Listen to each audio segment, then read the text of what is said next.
Une production du Studio SF. Bienvenue au Sans Filtre, le podcast où on parle de ce qu'on veut avec nos invités. That's it, je suis PH Quentin, avec moi, Dom Plante. On sort de notre horaire traditionnel pour aborder un sujet important et d'actualité cette semaine. On parle du conflit israélo-palestinien, puis en fait de la guerre entre Israël et le Hamas, de la frappe surprise qui est survenue le 7 octobre dernier, puis tout ce qui en découle, tout ce qui a amené à ça.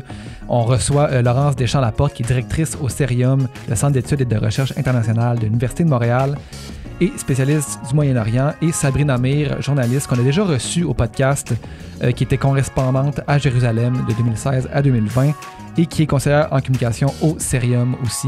Donc, et d'ailleurs, le podcast avec Sabrine Amir qu'on a fait il y a 2 ans est encore une référence très juste, là, et très à jour de ce conflit-là, en fait, parce qu'on a beaucoup parlé du contexte du conflit israélo-palestinien, de son historique.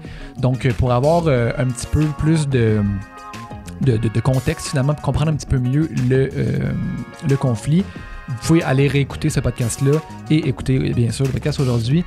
Donc, on a parlé, évidemment, de ce qui s'est passé la dernière semaine et ce qui a mené à ça, les réactions de tous, les conséquences de tout ça, qu'est-ce qu'on prévoit pour le futur de ce conflit-là.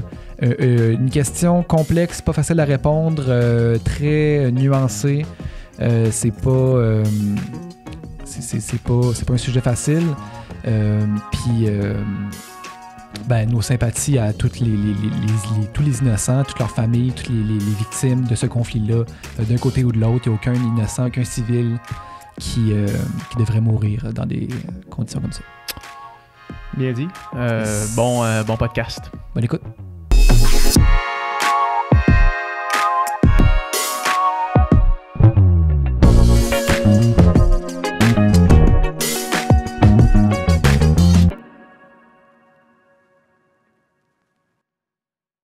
Ça roule. Merci d'être là. Merci à vous. Merci. C'est super apprécié. J'imagine que votre horaire ces jours-ci est assez dense. Est-ce que vous dormez un peu? Pas beaucoup. Dans mon cas, en tout cas, parce que je suis ce qui se passe toute la journée, les soirées jusqu'à minuit. Je me lève à 6 heures du matin pour vraiment rattraper ce que j'ai pas pu voir pendant la nuit. Donc, je me fais un devoir de regarder ce qui se passe, vu que j'ai travaillé là quand même pendant plusieurs années. Donc, non, je dors pas beaucoup, mais j'ai pas à me plaindre si on compare avec ce que les gens vivent là-bas, sur place, évidemment. C'est ça. Non, mais je pense qu'on s'inquiète. On s'inquiète de ce qui se passe dans le moment, puis on s'inquiète de toutes les répercussions que cette guerre-là va avoir dans les 30 prochaines années, parce que on n'est pas sorti du bois, là. Ouais. Tu parles des 30 prochaines années, t'entrevois... C'est pourquoi 30 prochaines années? Mais tu sais... En ce qui a trait au Moyen-Orient, c'est sûr qu'il y a eu beaucoup de conflits. Tu sais, même pour les gens qui ne sont pas spécialistes, ils disent, coudonc, il y a beaucoup de conflits dans cette région-là. Mais c'est vrai que jusqu'à un certain niveau, la question palestinienne, pour les experts de la région, semblait presque oubliée. OK? Puis je vais vous donner un exemple. C'est que même... En ce moment, il y avait plein d'accords de libre-échange, de négociations diplomatiques avec Israël. Puis, il y avait une ère dans cette région-là où est-ce que c'était... Il y avait une condition, toujours, pour les pays du monde arabe, pour les pays du Moyen-Orient, que ces choses-là, ces négociations-là, allaient arriver à la condition qu'il y ait une certaine résolution politique sur le plan de la question palestinienne, que ce soit sur le territoire, sur le droit des réfugiés, quoi que ce soit. Et là, on voyait que ça, si on veut, l'État d'Israël, Netanyahou en particulier, avait plus ou moins réussi, au regard de la communauté internationale, à marginaliser la question palestinienne et à aller de l'avant avec des types de négociations tout en la laissant de côté. Et on se disait, coudonc, peut-être que c'est cette espèce de conflit-là qui va rester dans une boîte. Tu sais, bon, Sabrina et moi, on n'a jamais pensé que ce soit possible, mais ça semblait gérable du point de vue de Netanyahou, disons. Il y avait même ces accords-là d'Abraham que moi j'étudie, par exemple des accords diplomatiques avec des pays du monde arabe qui permettaient d'avoir des relations diplomatiques formelles. Puis ce qui était marginalisé de tout ce processus-là, puis à mon avis, des relations diplomatiques, c'est toujours louable, mais ça ne réglait rien à la question politique des Palestiniens. Et là, on voit que finalement, ça l'a vraiment littéralement et symboliquement explosé. Et là, on voit que c'est un retour à un Moyen-Orient où est-ce que le conflit israélo-palestinien, israélo-Hamas en ce moment, si on veut, plus précisément, a vraiment un risque de déstabiliser la région. Puis ces choses-là ne se règlent pas en 2-3 ans. Et on va en parler encore longtemps parce que le statu quo n'est plus possible maintenant. Jamais Israël va accepter de vivre à côté d'une bande de Gaza qui est gouvernée par le Hamas. Et on est en train de réécrire une page de l'histoire de ce conflit-là, littéralement. Et Benjamin Netanyahou, le premier ministre israélien, l'a dit. Ça va changer le Moyen-Orient. Donc, c'est du jamais vu, c'est inédit ce qui s'est passé en Israël et ce qui se passe en ce moment à Gaza. Et ça va changer assurément, à mon avis, le cours du conflit. Si on veut faire les choses dans leur ordre, le Hamas, qu'est-ce que c'est et comment ils en sont arrivés, où est-ce qu'ils en sont arrivés le 7 octobre? Peut-être que je peux juste dire un mot contextuellement sur politiquement comment les Palestiniens sont représentés. Puis Sabrina, si tu es à l'aise d'aller un petit peu plus en détail sur la Hamas.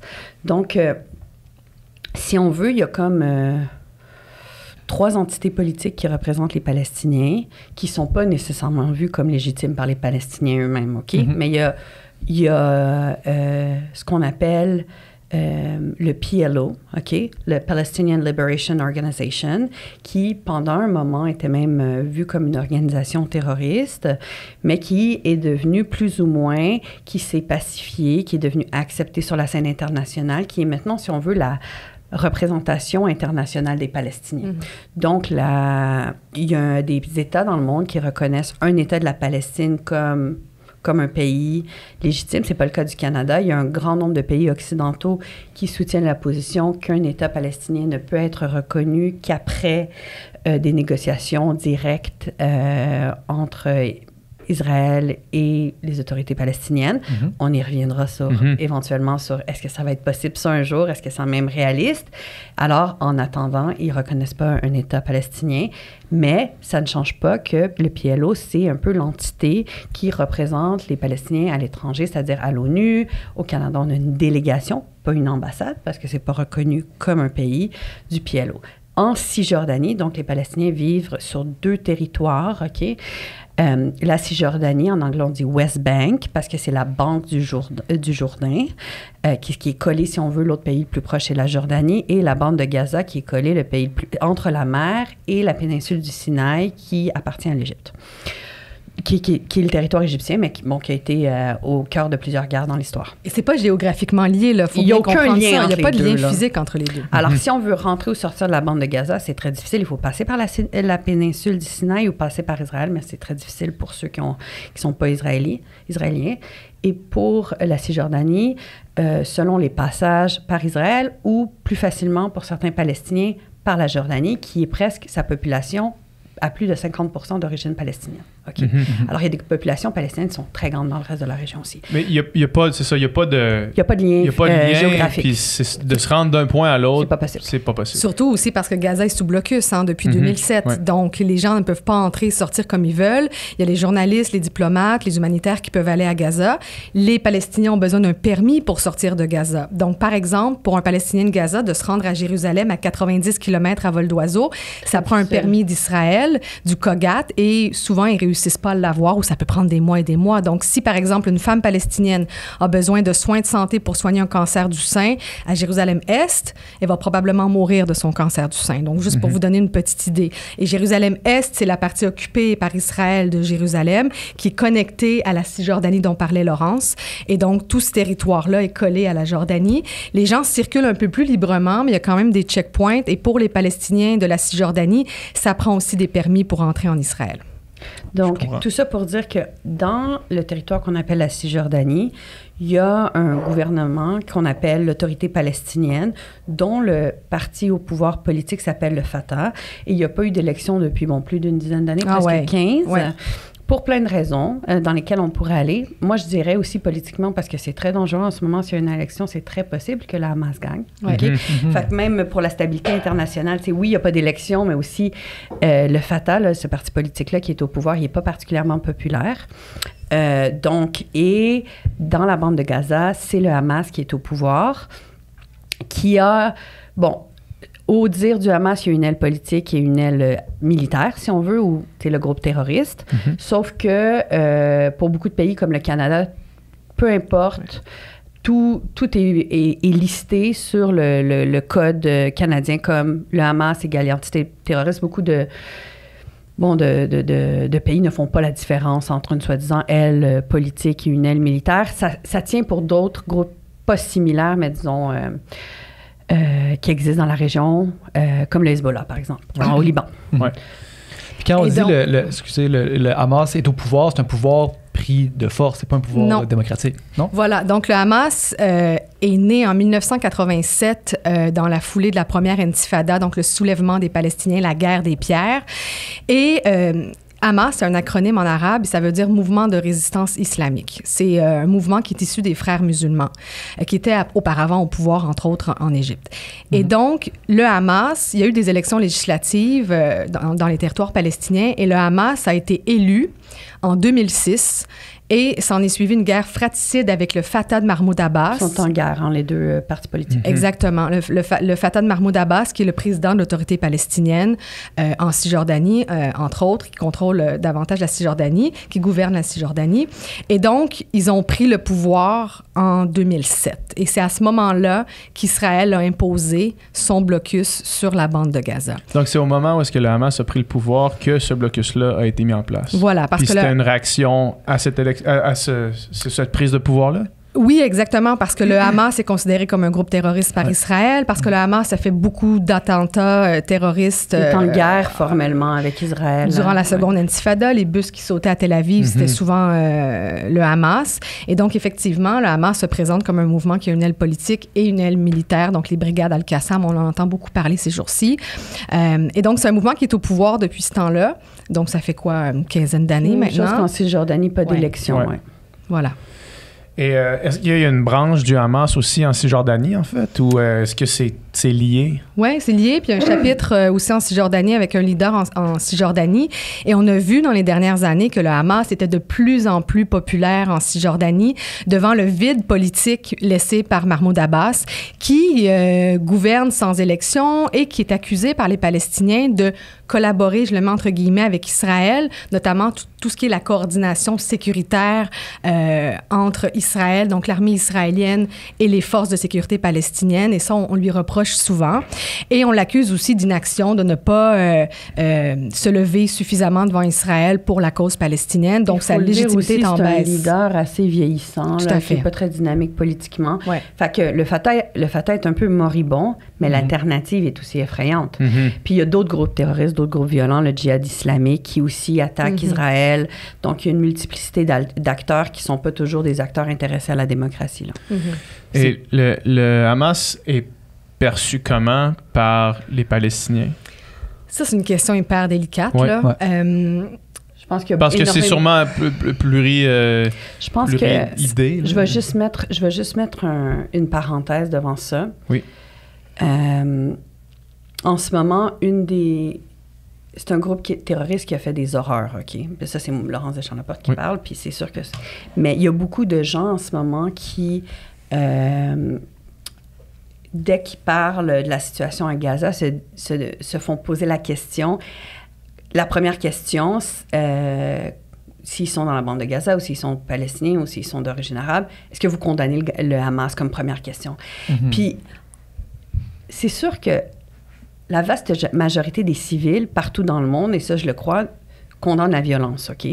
Mais je pense que je veux juste soulever une question par rapport à... puis je dis pas que vous faites ça, là, mais j'ai juste envie d'en parler parce que j'ai entendu... On entend beaucoup cette question-là de ces temps-ci. C'est un peu comme... je me rappelle, après 9/11, après le 11 septembre, beaucoup de mes amis... moi, j'ai étudié aux États-Unis. Beaucoup de mes amis musulmanes se faisaient dire, c'est quoi ta position par rapport au terrorisme? Juste parce qu'elles... C'est pas la même chose, OK? Je fais des grandes comparaisons. Elles se faisaient demander ça d'emblée, alors que évidemment, je pense que la plupart des civils, tout ce qu'ils veulent, c'est vivre en paix, puis être en sécurité.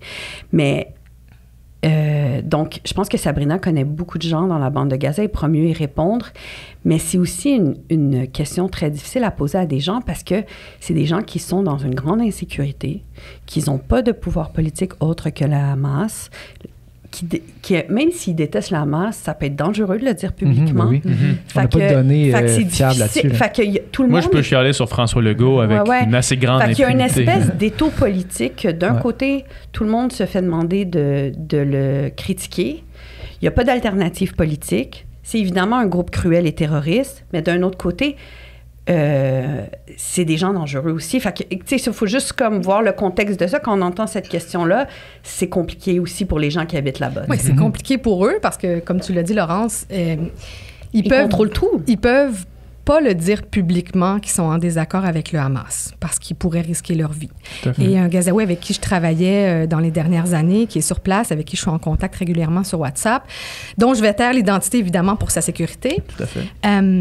M'a dit, je lui ai posé un peu la question, comment tu vois ça? C'est quoi ton sentiment par rapport au Hamas? Puis il m'a répondu, évidemment que je déteste le Hamas, mais il me l'a dit en chuchotant, au cas où quelqu'un nous écoute. Au cas où quelqu'un l'entend même dans sa propre maison. Mais il dit, par contre, évidemment qu'il ne célébrait pas du tout les attaques atroces qui ont été commises par le Hamas en Israël. Ça, c'est évident. Au plan humain, pas du tout. Mais il m'a dit, pour une fois qu'un groupe se lève pour dénoncer l'occupation israélienne, dénoncer le blocus. Enfin, un groupe politique se tient debout devant Israël. Ça, je ne peux pas condamner ça. Donc, c'est un peu le sentiment. Vous voyez un petit peu la nuance où je la mets. Puis je dis que c'est délicat parce qu'on pose beaucoup cette question-là aux Gazaouis. Je l'entends souvent à la télé et tout. Je ne sais pas si c'est aux Gazaouis de répondre à cette question-là. Ils sont en ce moment dans une situation atroce, eux aussi, vivent sous les bombardements. Ils n'ont pas à justifier tout ce que le Hamas a fait parce qu'effectivement, ça a été vendu, le Hamas aussi, comme un mouvement politique, bien qu'il y ait une branche armée et que le Canada ne fasse pas de distinction entre les deux. C'est aussi le mouvement qui gouvernait la bande de Gaza. Donc, la fonction publique à Gaza, ben, c'était géré par le Hamas. Donc, c'est difficile pour ces gens-là parce que ça fait partie aussi de leur quotidien et de leur vie. Donc, il y a beaucoup ce sentiment-là chez les Palestiniens et ils ne diront pas publiquement non plus qu'ils ne sont pas d'accord avec ce qui s'est passé avec cette attaque-là du Hamas parce qu'ils ont peur que ça ait l'air comme s'ils tournaient le dos à la cause palestinienne. Même si ce ne serait pas le cas de dénoncer les attaques du Hamas, mais il y a ce sentiment-là qui est très fort chez eux. Donc, ils vont se réserver de répondre à ce genre de questions-là. Oui, tout à fait. Nous, on peut le dire, c'est un groupe terroriste, c'est un groupe violent, je veux dire, c'est une abomination qu'un peuple ait à vivre sous ce type de régime-là. OK? Puis après ça, ben, on se demande qu'est-ce que la communauté internationale aurait pu faire au cours des dernières décennies pour qu'il y ait des alternatives politiques à ça. Là, on est dans cette espèce on est pris dans un coin, là, où est-ce que les deux blocs politiques sont en guerre. Il y en a un qui est pas légitime, puis on a plein de civils qui sont juste mis en danger par les bombardements, parce que Hamas a fait. Fait que je pense qu'en ce moment, les civils à Gaza, ce qu'ils veulent, c'est survivre. Là. Tout à fait. Puis ce qu'ils vont vous répondre aussi, c'est qu'effectivement, ils sont victimes, bien sûr, du Hamas, de la façon de gouverner du Hamas, mais qu'ils sont aussi victimes de la situation et du statu quo politique. Ils sont victimes de l'occupation depuis 1967 et ils sont victimes des conséquences du blocus.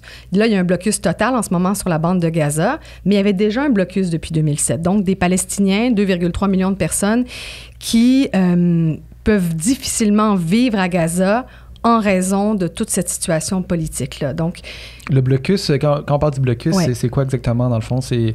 Israël, les vies sont coupées complètement? Ben non, en fait, c'est qu'Israël contrôle tout ce qui entre et sort de la bande de Gaza, donc les biens et les personnes.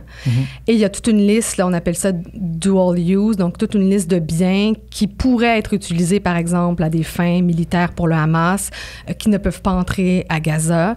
Et donc, évidemment, ça étouffe économiquement la bande de Gaza et ça a des conséquences grave pour les gens aussi, parce que vous avez une population gazaoui qui est hyper jeune. Il y a la moitié des Gazaouis qui ont moins de 18 ans, et donc qui, par exemple, n'ont jamais voté pour le Hamas, là, je vous le rappelle, et qui, par exemple, veulent étudier dans une université américaine parce qu'ils ont une super bourse pour s'y rendre, mais pourront jamais avoir le permis pour sortir parce que tout est contrôlé. C'est la même chose du côté de l'Égypte. Ça prend aussi un permis pour sortir du côté de Rafah. Puis c'est un permis qui est difficile à obtenir. Donc, non seulement pour un Palestinien, aller, par exemple, à Jérusalem, c'est extrêmement difficile, mais d'aller n'importe où, c'est extrêmement difficile. N'importe où. Sortir tout court de cette bande de terre-là, c'est presque impossible. Les options sont difficiles des deux côtés, mais sont beaucoup plus difficiles même à Gaza, quand c'est Jordanie. Gaza, on peut être palestinien puis avoir une deuxième nationalité, soit d'un pays du monde arabe ou du Canada. Donc, c'est pas exclusif, mais si on est que palestinien, en parenthèse, puis qu'on est à Gaza, là, c'est la situation la plus compliquée. Non, c'est compliqué, là, c'est fermé. On la surnomme la prison à ciel ouvert, puis c'est pas pour rien. La Cisjordanie, vous circulez à peu près librement. Mais Gaza, pour être déjà entré, vous passez 3 checkpoints, ça vous prend des permis partout, vous marchez à travers un espèce de terminal qui s'appelle RS, qui a l'air d'un terminal d'aéroport, puis vous marchez pendant plusieurs mètres dans un truc de barbelé très, très long. Il y a toute une zone tampon aussi que vous traversez. Donc, non, c'est vraiment... Les gens sont enfermés quand même à Gaza, il faut le dire. Pour mettre ça en perspective, sachant à quel point c'est un espace hyper militarisé et sécurisé, c'est aussi ça qui a choqué, surpris surtout les citoyens d'Israël, mais aussi la communauté internationale, de savoir que la Hamas a pu passer à travers tout cette espèce de système-là de sécurité qui est étanche. Parmi les meilleurs au monde, apparemment. Mais là, de toute évidence, cette réputation-là d'Israël, d'être le maître de la sécurité, tout ça, a éclaté en morceaux. Là. C'est surtout une réputation face à son peuple. Où est-ce que c'est fragile en ce moment. Mais parlons-en. Voulais-tu continuer? Oui, en fait, j'allais aller là. Est-ce qu'on a senti une escalade dans la tension ou dans l'ambiance dans les derniers mois, mettons? Ou avant l'événement? Complètement inattendu? Remettons en situation, là... Vous voulez dire sur le point de vue en Israël, politiquement, ou dans la bande de Gaza? Les tensions entre Hamas et Israël, est-ce qu'il y a eu une escalade avant l'explosion? Les guerres précédentes, on voyait toujours des événements qui montaient tranquillement, comme en 2021. On sentait qu'il y avait des tensions sur l'esplanade des mosquées. On sentait qu'il y avait des... à la barrière. Exactement. Et là, on sentait que ça montait, puis on s'attendait à ce qu'il y ait une explosion, une escalade ou une guerre. Dans ce cas-ci, on parle d'une attaque surprise parce qu'il n'y a pas eu ça avant. C'était plutôt calme. Il y avait une crise politique, mais qui ne touchait pas tant la question palestinienne. À Israël, il y a eu des manifestations monstres parce que, c'est combien de fois que Netanyahou a été au pouvoir? 6, 7? Ça fait... Non, mais qui est revenu comme... Il faut connaître que s'il y a quelqu'un qui s'intéresse à la science politique, Israël, c'est... le phénomène de sciences politiques le plus intéressant, parce que c'est la démocratie la plus directe qui existe, OK? Peu importe les conversations que nous avons au Québec ou au Canada, il y a des conversations encore plus diversifiées, encore plus de débats à l'intérieur de l'État d'Israël, parce qu'il y a énormément de diversité politique. Et étant donné que c'est un système proportionnel, disons, je veux dire parfait, mais parfaitement direct, il y a une multiplicité de partis. Dès qu'on a la barre pour pouvoir être représenté au Parlement est très basse, OK? Alors, on pourrait s'imaginer, d'un certain point de vue, c'est intéressant parce que ça permet vraiment une diversité politique très, très grande. Avant que Netanyahou ait été sorti du pouvoir pendant un moment, puis il y avait une autre coalition politique qui était là avant, et c'était un petit peu la coalition que tout ce qu'il y avait en commun, c'est qu'ils ne voulaient pas que Netanyahou soit au pouvoir. On avait, imaginez-vous, un groupe où est-ce que le leader était avant associé aux frères musulmans. Alors, un citoyen d'Israël d'origine arabe, parce qu'il y en a, des gens d'origine arabe qui sont des citoyens d'Israël. Il y en a pas mal, OK, qui sont devenus des citoyens d'Israël, qui, lui, idéologiquement, on l'associe aux frères musulmans, qui étaient dans une coalition avec un parti qui était pro-colonisation. Donc, vraiment des gens de la droite, très, très religieux, qui veulent prendre des terres en Cisjordanie pour y retourner. Donc, pour prendre des petites parties de terre dans ces territoires-là qui devraient être négociés éventuellement, mais qui ne le sont toujours pas. Alors, en attendant, ils établissent ce qu'on appelle des colonies. Ces gens-là, qu'on ne pourrait pas s'imaginer politiquement plus opposés, étaient dans une coalition ensemble. Mais c'est ça qui est complètement fascinant pour les politologues en Israël. Mais la coalition qui est revenue le plus récemment, l'année passée, c'était une coalition avec Netanyahou à sa tête, mais où est-ce qu'il y avait énormément... Mais maintenant, les coalitions, pour se former, elles ont besoin de... Souvent, ils doivent aller ramasser plein de petits partis, OK? Puis souvent, des petits partis à la marge. Et dans le cas de Netanyahou, surtout des partis à droite, pro-colonisation, très religieux, OK? Donc, dans cette nouvelle coalition-là, il y avait beaucoup de réformes qui avaient été promises par Netanyahou dans la coalition, dont ce qui disait des réformes du système judiciaire. Le système judiciaire, OK, d'Israël est très indépendant. En fait, comme système politique, le modèle, OK, le blueprint est très, très intéressant.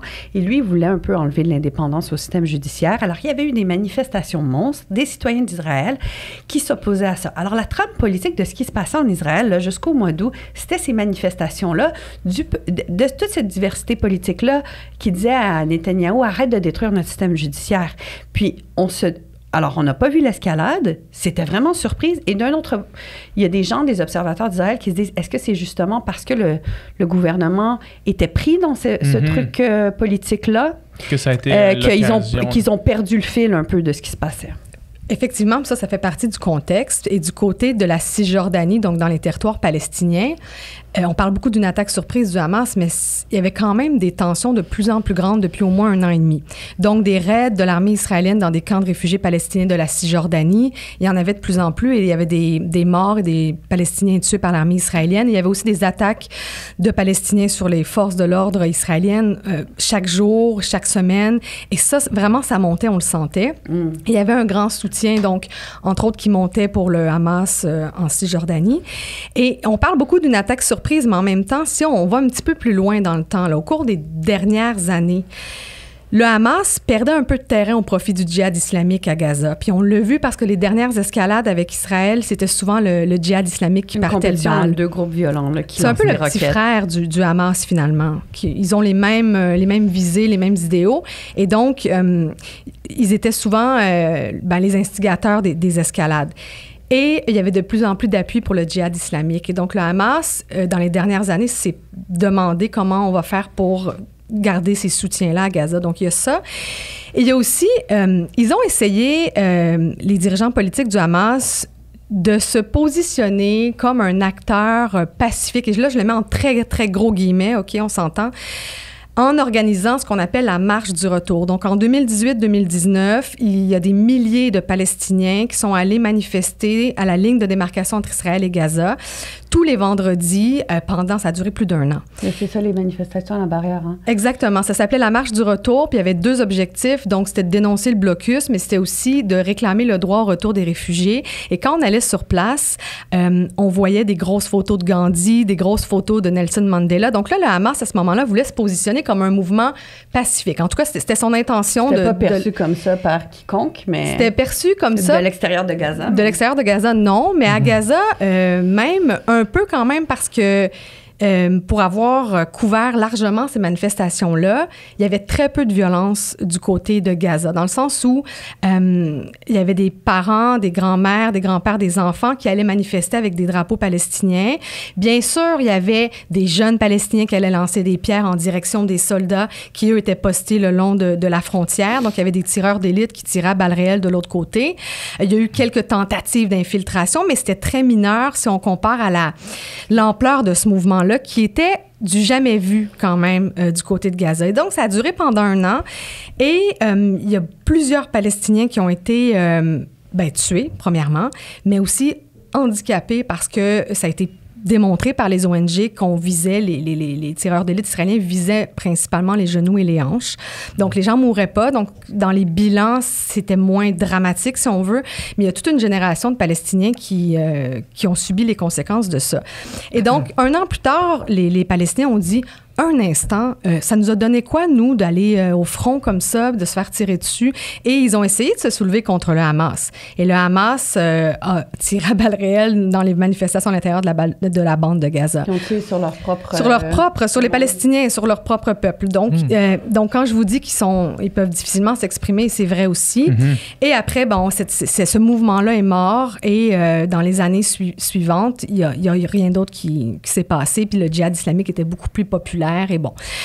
Et donc, dans ce contexte-là, le Hamas était aussi perçu comme un peu le gestionnaire de la bande de Gaza, qui négociait parfois avec Israël des cessez-le-feu. Et donc, je crois qu'il a ressenti le besoin, le mouvement, de changer sa casquette, d'enlever sa casquette de gestionnaire, d'interlocuteur politique avec Israël pour la casquette de mouvement de résistance, pour aller chercher davantage d'appui. Donc, tu sais, attaque surprise...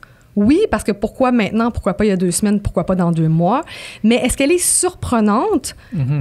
Non. Maintenant, est-ce qu'elle est inédite dans son ampleur, la coordination? Oui.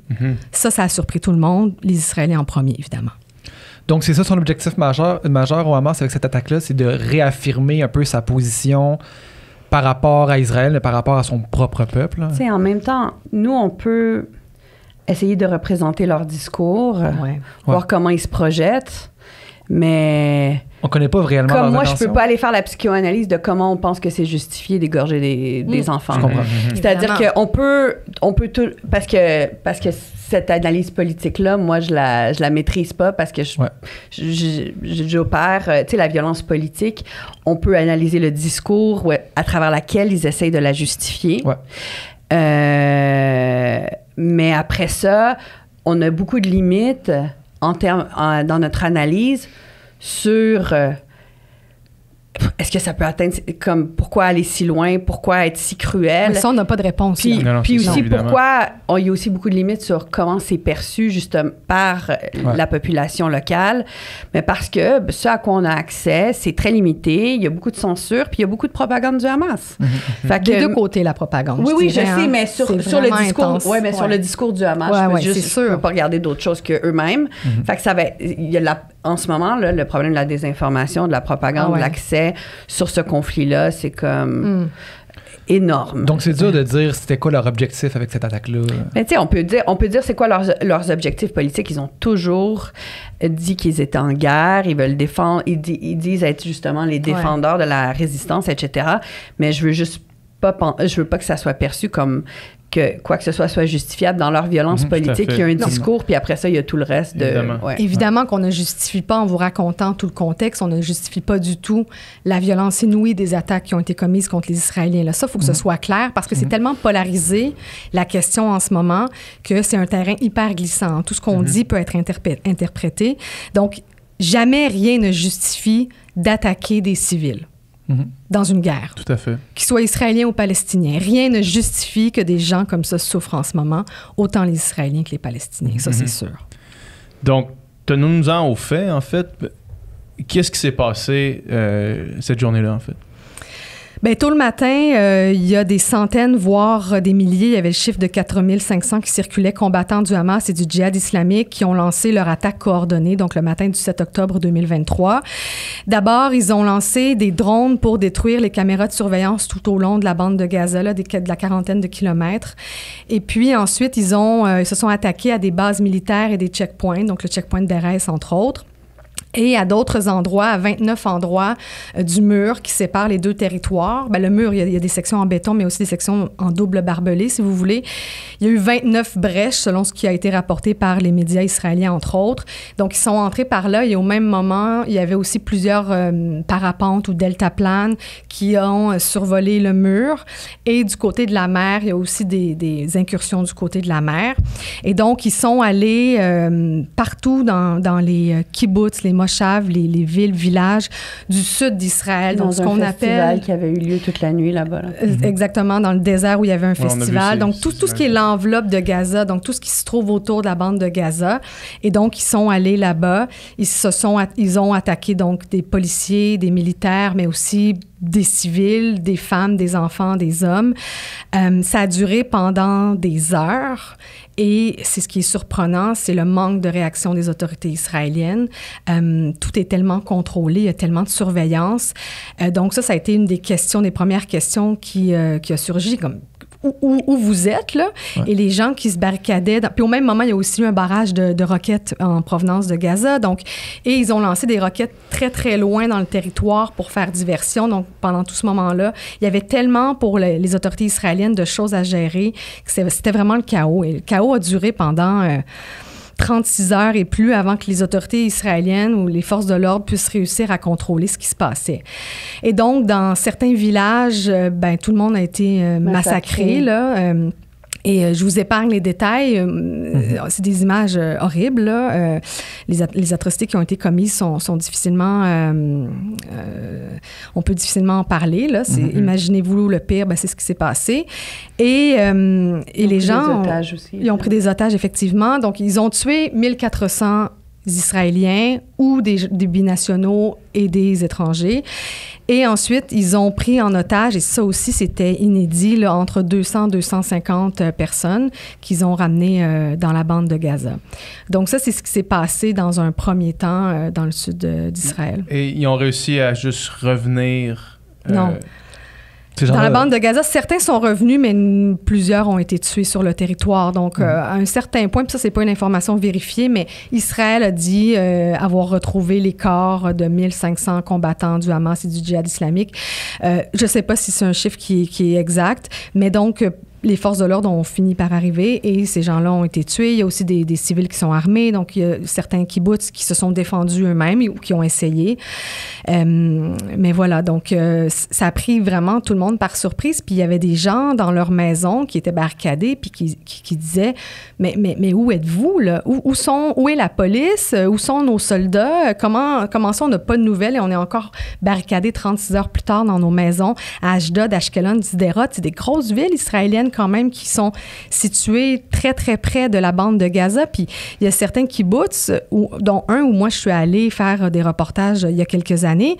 Le kibbutz est collé sur le mur. C'est-à-dire que quand il y a des manifs à Gaza de l'autre côté du mur, on sent la fumée des pneus qui brûlent, on entend les gens scander des slogans. Et ce kibbutz-là a été en partie épargné parce qu'il y a des gens qui l'ont défendu, qui étaient armés. On a souvent des gardiens armés dans ces petits kibbutz-là. Et la dame que j'avais rencontrée, je lui ai parlé puis je lui ai demandé, avez-vous survécu? Tu sais, c'est pas drôle de devoir poser ces questions-là à des gens. On est mal de leur écrire ça, mais avez-vous survécu? Oui, OK, comment allez-vous? Là, mais dans plusieurs cas, 1400 civils et policiers et militaires tués, c'est quand même... Il y a encore des petits-enfants qui sont otages dans la bande de Gaza et tout ça. Là. Ouais. J'écoutais... une entrevue au New York Times de la famille de quelqu'un qui est à Gaza, puis elle a fait un discours à l'ONU là, hier, je pense. Là. Et donc ça vient changer tout le rapport de force aussi du Hamas, là, d'avoir ces otages-là. Là, c'était très stratégique de faire ça.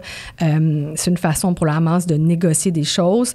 Et c'est ce qui rend aussi beaucoup plus compliqué l'opération terrestre d'Israël dans la bande de Gaza, parce que est-ce qu'on protège les otages? Ouais. Est-ce qu'on choisit de bombarder massivement et de faire une opération terrestre quitte à ce que nos otages soient tués dans cette opération-là? Tu sais, c'est quand même assez délicat. Donc, c'est un terrain miné là, pour les Israéliens. Ça a été quoi, justement, après le chaos initial puis un peu la désorganisation, tout ça, ça a été quoi la réponse de l'armée israélienne puis du gouvernement israélien à ces événements-là? Immédiatement, ils ont bombardé la bande de Gaza. Ça, c'est sûr. Ils ont appelé à leur droit de se défendre contre le Hamas, qui qualifie de terroriste. Et donc, mais les Israéliens eux-mêmes, moi, c'est ce que je trouve intéressant d'analyser, c'est que pour eux, là, c'était ça a été le jour le plus meurtrier depuis l'Holocauste. Donc là, on est venu toucher à un traumatisme collectif qui est vraiment important. Donc, pour les Israéliens, ça a été le premier sentiment, évidemment, la douleur, là. Ouais. Et après la douleur, la colère contre le Hamas, bien sûr, contre aussi leur propre gouvernement qui n'a pas réussi à les défendre parce que l'État d'Israël a été créé, entre autres, pour ça. Et donc, la colère contre leur gouvernement et contre le manque de réaction devant cette opération des combattants du Hamas. Et donc, il y a ça. Et ils ont appelé à une réponse très, très forte à Gaza, à la hauteur de leur douleur, finalement. Et c'est ce qu'on voit aujourd'hui dans la bande de Gaza. Puis, peut-être que je peux... tu sais, ce qui est intéressant quand on s'intéresse à cette région-là, c'est qu'on est ici, puis on entend... le discours du gouvernement israélien, puis on entend le discours moins, mais en tout cas, si on cherche des informations, on le voit, le discours du Hamas. Puis j'ai parlé de la diversité qui existe dans les opinions de plus de 2 millions de personnes dans la bande de Gaza. Ça, c'est évident, de la diversité politique qui existe en Israël. Mais ce qui paraît particulièrement cruel, puis ma collègue avec qui j'anime mon balado, Laura-Julie Perrault, à la presse, elle a écrit au début là, un article sur... le profil d'une femme en particulier, dont j'oublie le nom, là, mais je vais vous parler un peu de cette situation-là. C'est qu'il faut comprendre qu'à la fondation de l'État d'Israël, puis pendant longtemps, il y a quand même eu... là, maintenant, on voit beaucoup de gouvernements de droite, mais il y avait quand même, disons, un mouvement hippie, OK, ou bien de gauche, là, puis des gouvernements de gauche. C'était presque la norme pendant longtemps en Israël. Tu sais, moi,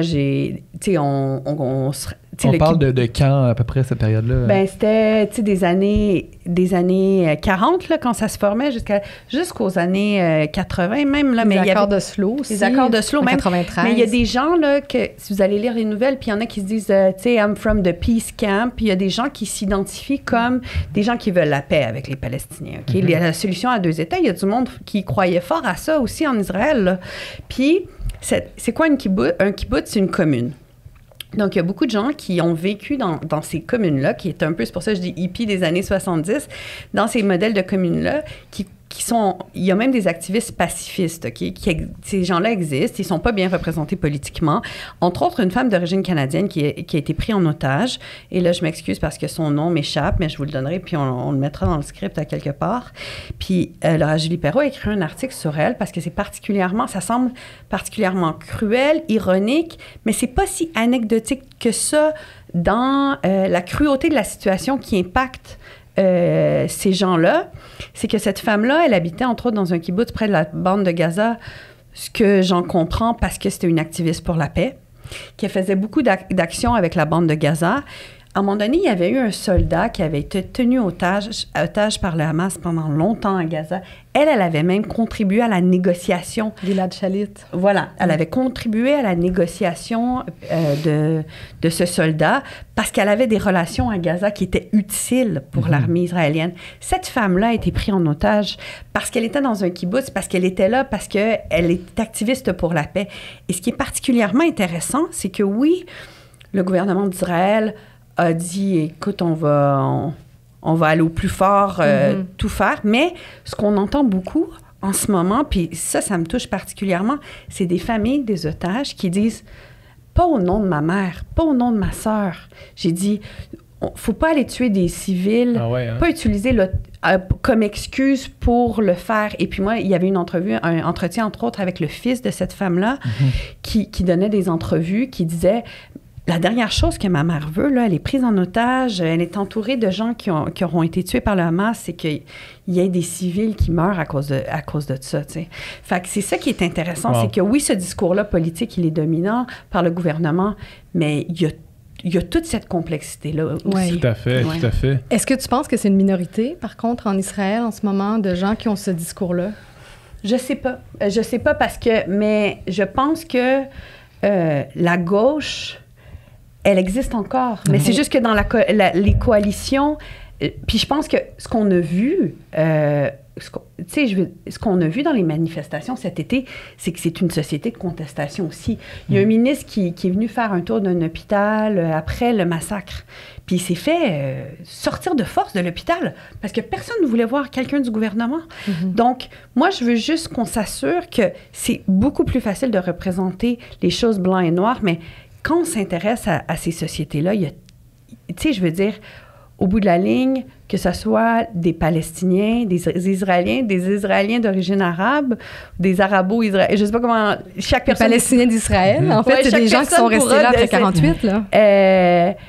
Il y a encore des gens qui croient à la paix, puis tout ça, ils sont aussi horrifiés que nous par ce qui se passe en ce moment. Est-ce qu'ils ont été très vocal et entendu, les Israéliens de gauche pour la paix depuis les événements, ou plutôt ils se font...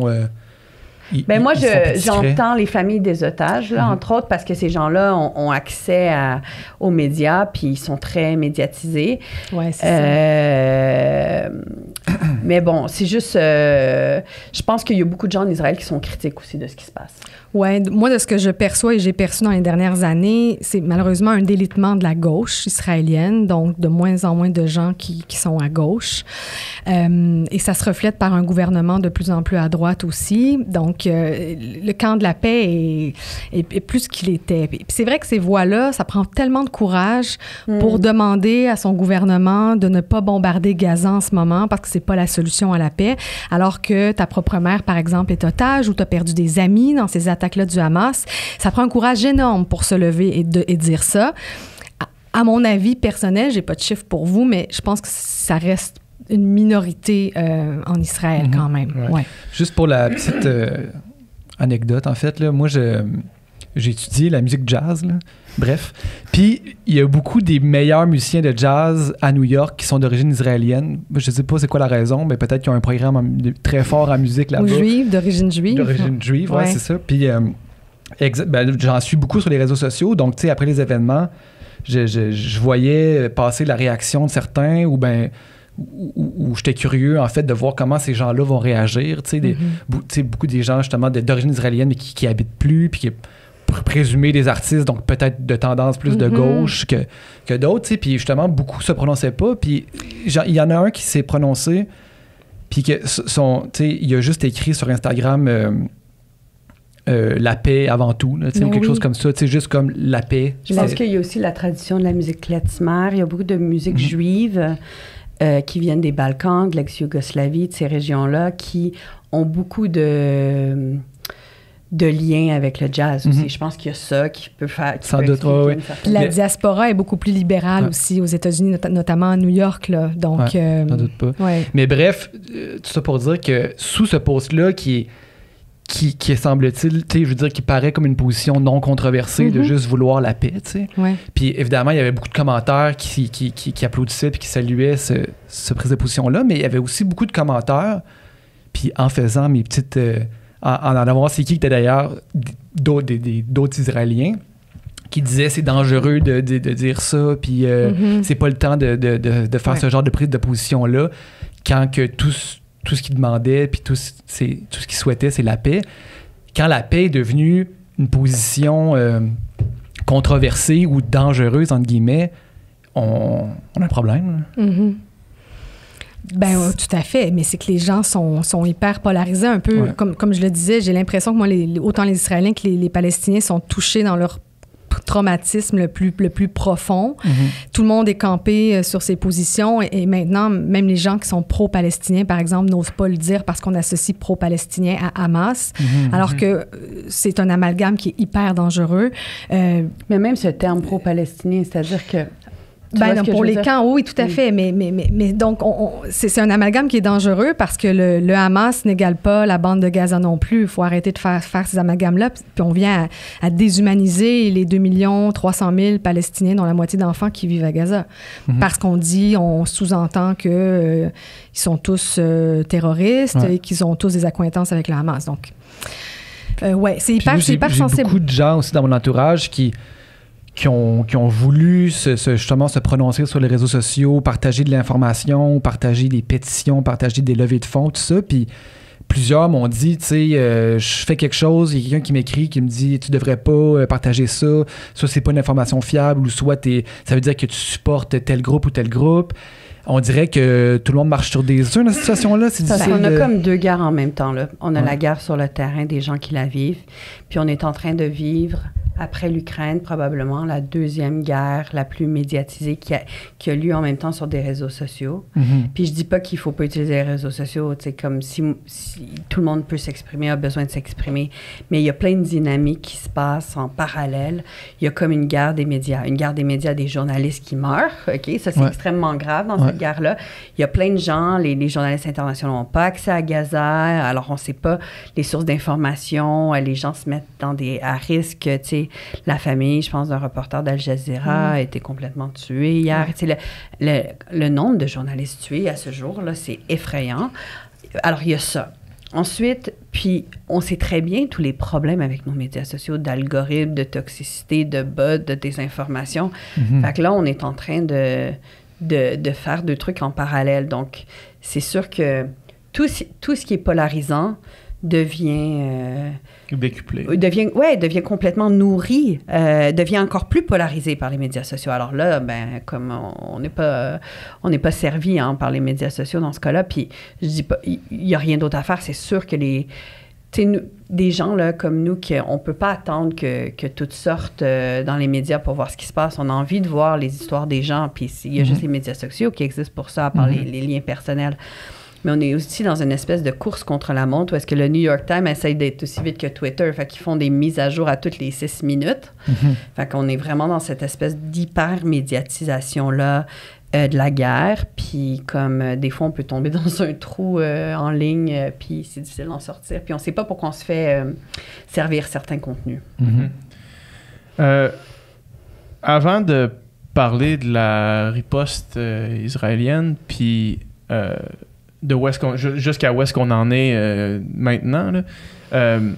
Netanyahou, c'est qui, lui? Puis qu'est-ce qu'il veut? D'où il vient? Non, mais faisons le même exercice qu'on a fait tantôt pour le Hamas, pour bien comprendre là, le gouvernement israélien. C'est qui, lui? Puis on a parlé un petit peu des coalitions tout à l'heure, là, mais d'où il vient? C'est quoi son background? Puis c'est quoi la même question, peut-être un petit peu touché que tantôt, c'est quoi la perception des Israéliens, aussi plurielle peut-elle être, de leur premier ministre? La politologue? Non. Qui se mouille? Bibi. On l'appelle Bibi. On l'appelle le roi Bibi, même en Israël, parce qu'il est au pouvoir depuis, là, j'ai pas les dates en tête, mais depuis tellement longtemps. Il avait perdu... mettons, sans les dates exactes, on parle-tu de 20 ans? Plus d'une décennie, élu, réélu. C'est un as de la politique. Il est en politique pour les Likoud depuis des années. Et il est extrêmement intelligent, capable de naviguer là-dedans, parle un excellent anglais, a beaucoup de contacts côté américain, il a étudié, je pense, aux États-Unis. Et donc, il a perdu les élections il y a quelques années, avant de revenir au pouvoir, mais c'est surtout un homme politique qui s'accroche au pouvoir et qui est prêt à tout pour le garder. Et lors des dernières élections, pour pouvoir gouverner le pays, il y a, comme Laurence l'expliquait, il y a tout ce système proportionnel en Israël. Donc, il n'a pas eu le choix de s'allier, même si c'était peut-être pas son premier choix, mais à des partis d'extrême droite et des partis ultra-religieux, des partis très sionistes aussi, pour rester au pouvoir. Donc, c'est sa base, finalement. Sa base, c'est la droite, mais il a dû s'allier avec l'extrême droite. Pour rester au pouvoir, pour pouvoir gouverner. Et donc, il était critiqué. En fait, il est en procès pour corruption, abus de confiance et tout ça, des histoires avec des médias israéliens, des pots de vin, exactement, et des riches hommes d'affaires. Et donc, il est en danger. C'est une des raisons, d'ailleurs, pour laquelle il essaie de changer le système judiciaire. Il veut avoir plus de pouvoir, que la Cour suprême en ait moins. Et donc, il était très fragilisé. Ça rappelle une histoire, il n'y a pas si longtemps, aux États-Unis, on dirait. Tout à fait. Et donc, là, il était très fragilisé dans les derniers mois parce qu'il y avait ces manifestations contre la réforme du système judiciaire. On le critiquait beaucoup. Et on l'appelle aussi Monsieur Sécurité, là, en Israël, parce que il y avait ce discours sécuritaire très fort, mais en même temps, Bibi voulait jamais entrer en guerre, voulait jamais aller en guerre parce que ça peut être à double tranchant, mener une guerre, soit politiquement, vous allez pouvoir récolter plein d'appuis, mais si ça se passe mal, puis que vous avez beaucoup de pertes humaines côté des soldats israéliens, par exemple, ça peut aussi vous coûter cher politiquement. Donc voilà le genre de personnage qu'on a qui est au pouvoir aujourd'hui, qui va devoir répondre à pas mal de questions dans les prochaines semaines, les prochains mois peut-être, sur comment c'est possible de l'avoir échappé à ce point-là le 7 octobre dernier. Il va avoir bien sûr une enquête, puis il va devoir répondre de ça. Puis on se demande est-ce que Bibi va survivre politiquement à cette histoire. Appeler Monsieur Sécurité. Ouais. C'est pas très sécuritaire. Ben, c'est un échec cuisant, ça c'est certain, pour la classe politique, mais aussi pour tout l'appareil sécuritaire israélien. Il faut comprendre qu'en Israël, l'armée, le service militaire joue un rôle extrêmement important parce que c'est obligatoire de faire un service militaire, pour les femmes aussi. Il y a une industrie de la technologie très, très avancée qui, un peu comme l'invention de l'Internet aux États-Unis, est toujours liée au secteur de la sécurité, à l'État militaire, si on veut. C'est très rare là, que des grandes technologies ont été développées dans l'histoire, que ce soit le GPS, Internet, etc., sans un lien souvent à tout le financement qui vient du système militaire. Donc, le système militaire israélien est une institution très, très, très importante pour l'État d'Israël, très, très importante pour Netanyahou aussi, mais aussi économiquement, emploie énormément de monde parce que beaucoup de ce qu'on appelle le Silicon Valley israélien ont des liens très, très forts avec tout ce qui est militaire, ou c'est des anciens militaires qui ont fait carrière puis qui après sont allés dans le secteur privé. Puis quelle est j'imagine qui est aussi diverse, encore une fois, la perception internationale de Bibi? Y a-t-il des bonnes relations politiques? Ce qui est intéressant, c'est que un peu comme les grands leaders de ce monde qui jouent de main forte, là, il est capable de faire des rencontres, que ce soit avec des... je pense qu'il y avait eu des rencontres bilatérales récemment avec la Turquie ou avec l'Inde, avec des pays qui n'ont pas toujours été soutenu ou politiquement avec Israël, mais tu sais, c'est un gars qui est capable de faire des deals, OK? Puis je veux dire, il n'est pas vraiment dans le discours du multilatéralisme tout le temps. Puis évidemment, tu sais, il y a vraiment... Tu sais, un pays comme le Canada, on est des alliés très importants d'Israël, mais en même temps, Netanyahou, il a été capable, puis ça, c'était très, très visible avec Obama, il va avoir un discours, même si, par exemple, Israël dépend énormément du soutien américain. Il peut avoir un discours très dur à l'endroit des leaders politiques, comme Obama, par exemple. Il l'a un peu envers Biden, mais c'était très, très dur envers Obama, envers les démocrates en particulier, parce qu'ils n'aiment pas se faire dire quoi faire, pardon. Et puis souvent, les démocrates aux États-Unis, par rapport aux républicains, on dit plutôt, fais attention à la colonisation, le droit international. Ça énerve Netanyahou. Fait qu'il va le dire très publiquement, des choses dures par rapport aux leaders américains. Puis ça démontre, ça contribue à son jeu politique envers la population israélienne, où est-ce qu'il a l'air de se tenir debout pour, même si on est un petit pays, on est capable de leur dire de nous laisser faire, tu sais. Bien, ils ont besoin de Benjamin Netanyahou, de toute façon, les pays occidentaux, pour notamment les États-Unis, pour asseoir leur place au Moyen-Orient. Je veux dire, Israël, c'est une base extraordinaire pour les États-Unis. Donc, ils ont besoin de collaborer de toute façon avec Israël pour des raisons stratégiques, sécuritaires, c'est pas toujours une relation facile. Hein? Non. C'est des alliés proches, mais des fois, dans les personnalités, il peut y avoir des tensions. Mais tu dis asseoir leur place au Moyen-Orient, mais ça veut dire quoi concrètement? C'est quoi l'avantage des États-Unis de cette alliance-là le plus... Je pense que le monde occidental ressent, que ce soit l'Europe ou le Canada ou les États-Unis, ressentent une responsabilité grande par rapport à Israël. Puis ça, il faut le comprendre parce qu'il y a aussi, une honte qui est reliée à l'Holocauste. Okay?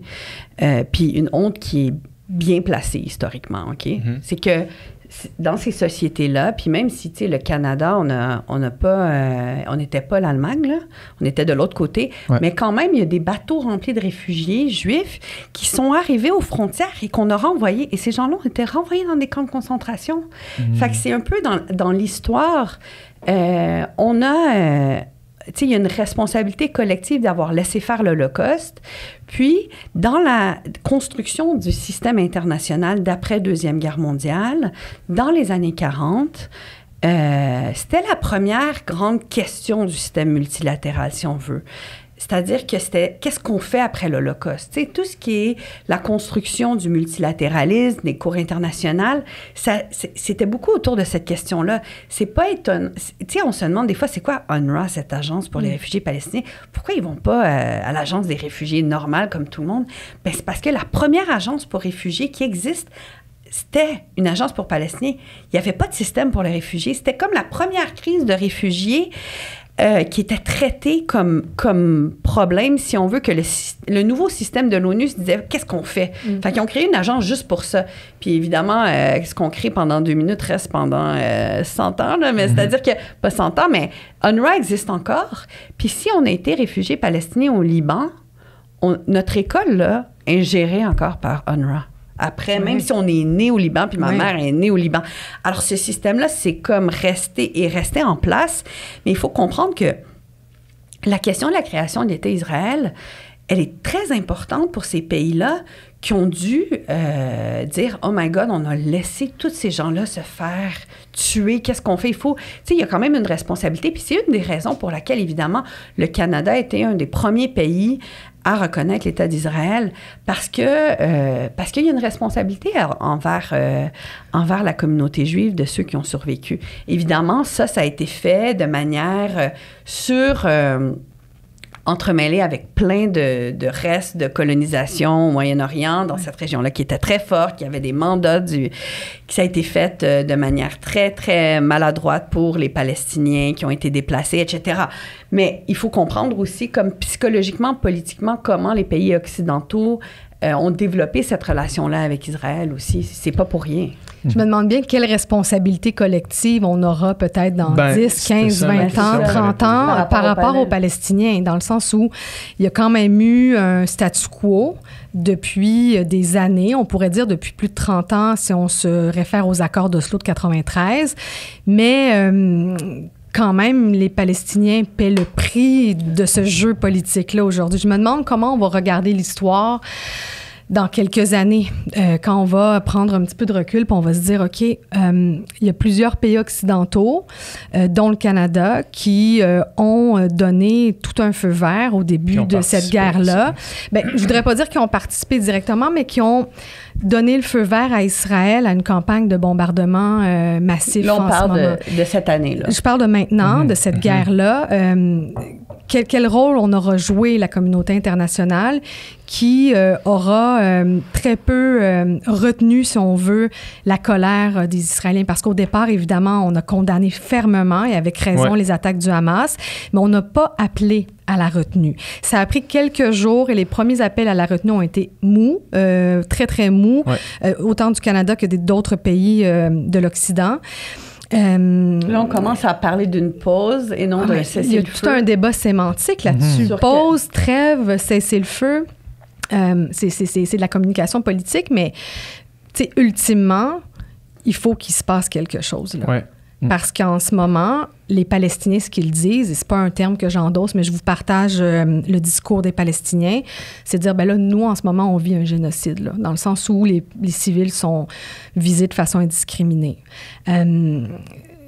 C'est vrai qu'en ce moment, il y a des milliers de personnes qui meurent, puis il y en a plein d'autres sous les décombres. Donc, juste la question que je me pose, dans quelques années, comment on va regarder l'histoire avec un peu de recul? Je pense qu'on va avoir de toutes parts honte de ce qui s'est passé. La façon dont c'était géré. Ouais. Puis à chaque jour, c'est ça, le discours politique change. Ouais. Ça a été quoi la suite des événements, là? Mettons qu'on veut faire une genre de chronologie après les attaques initiales. Puis dans la... Tu sais, il y a eu plusieurs événements. À un moment donné, le gouvernement israélien a dit... il faut que 2,1 millions, 2,3 millions de Gazaouis se déplacent. Ça a été quoi, en fait, là, de ces événements-là jusqu'à aujourd'hui?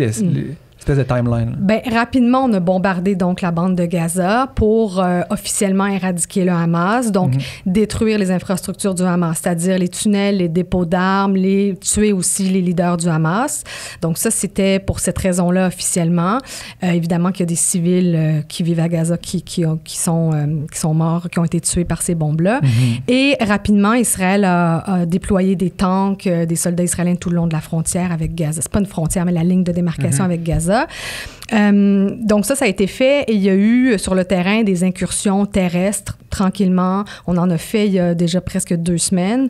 On en a fait une encore ce matin au moment où on se parle. Bon, on va essayer de recueillir des indices sur les otages.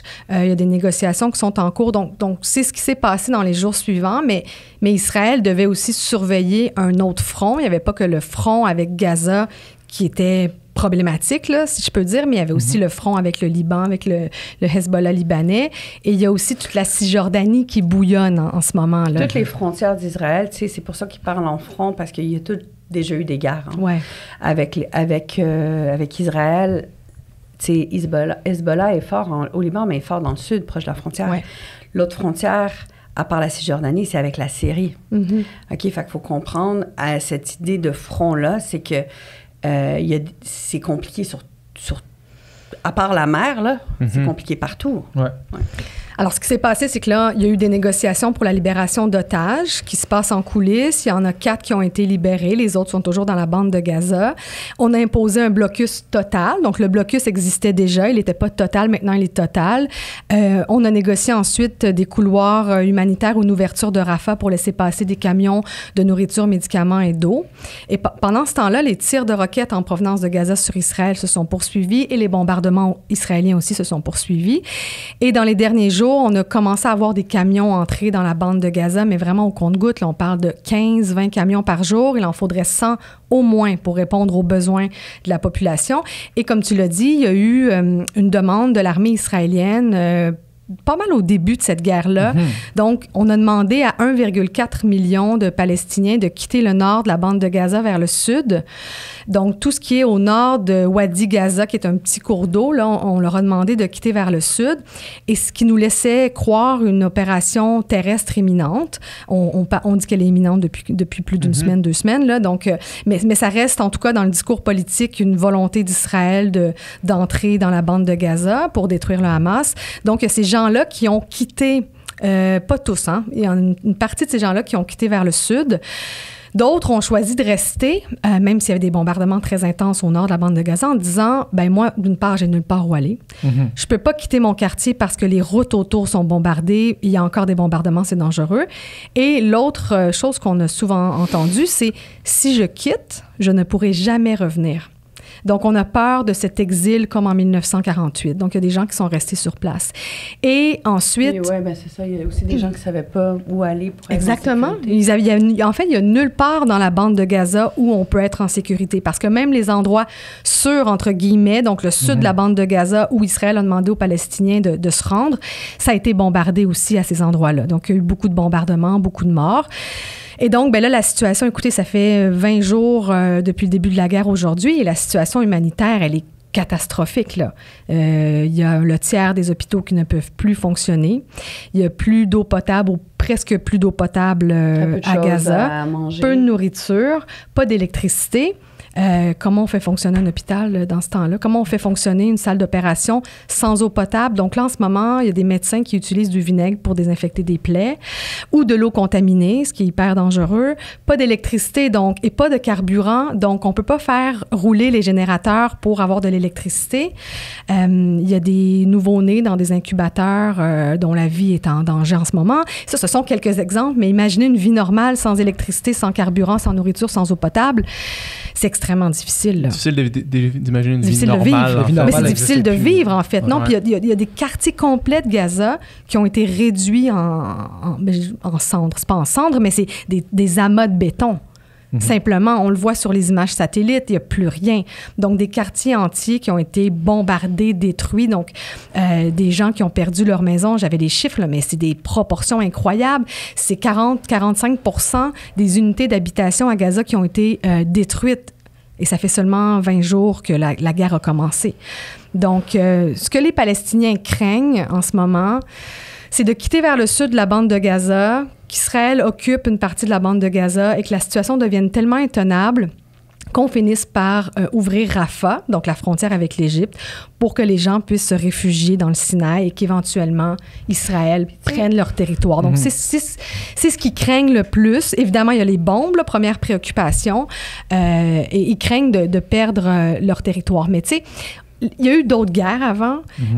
Moi, j'ai parlé à plein de gens à Gaza qui m'ont dit, d'habitude, ce qu'ils nous disent, les gens de Gaza, c'est on est habitué, on va passer au travers, on est capable, ça va aller. Puis c'est presque eux qui nous rassurent là, sur WhatsApp. Mais cette fois-ci, c'est pas ça du tout.